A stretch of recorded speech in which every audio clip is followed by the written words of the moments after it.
বন্ধুরা অনেক দিন ধরে একটা বিরিয়ানি খাওয়ার ইচ্ছা করছিল, তো তাই তোমাদের সঙ্গে শেয়ার করলাম ব্যারাকপুর ট্রেন্ডস, যেটা বারাসাত রোডের উপরে আছে। ঠিক তার অপোজিটেই ব্যারাকপুর বারাসাত রোডের উপরে হান্ডি বিরিয়ানি। তো হান্ডি বিরিয়ানিতে গেলাম। তো ফার্স্টে আমি দাদাকে একটা রিকোয়েস্ট করলাম যে দাদা, মটনের পিসটা কিন্তু অন্তত একটু ভালো দেখে দিও, সঙ্গে আলুর পিসটাও একটা ভালো দেখে আলু দিও।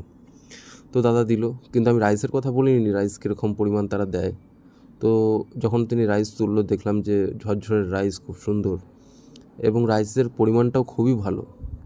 তো আমার তো বেশ ভালোই লাগলো রাইসটা নিয়ে। তো এবার টেস্ট করার পালা। তো আমার সঙ্গে আমার একটা বন্ধুও গেছিলো। তো আনলাম যে ঠিক আছে চলো যাওয়া যাক। তো এই অর্ডারটা যে ছিল এটা আমার বন্ধুর জন্যই ছিল। তো রাইসটা রীতিমতন যখন দিচ্ছিলো, মানে বিরিয়ানিটা, তো আমি বিরিয়ানির এই হান্ডি বিরিয়ানির ভিতরে গিয়ে জাস্ট একটু ভিডিও করলাম, যে মানে ফ্যামিলি নিয়ে আসা কিংবা বন্ধুবান্ধবদের সঙ্গে আসা খুবই ভালো একটা উপযুক্ত একটা জায়গা। তো আমি খাওয়ার ভিডিওটার আমি শ্যুট করিনি, তো ব্যাস এই পর্যন্তই আমি একটু ভিডিও শ্যুট করেছি। তো আশা করি ভালো লাগলো।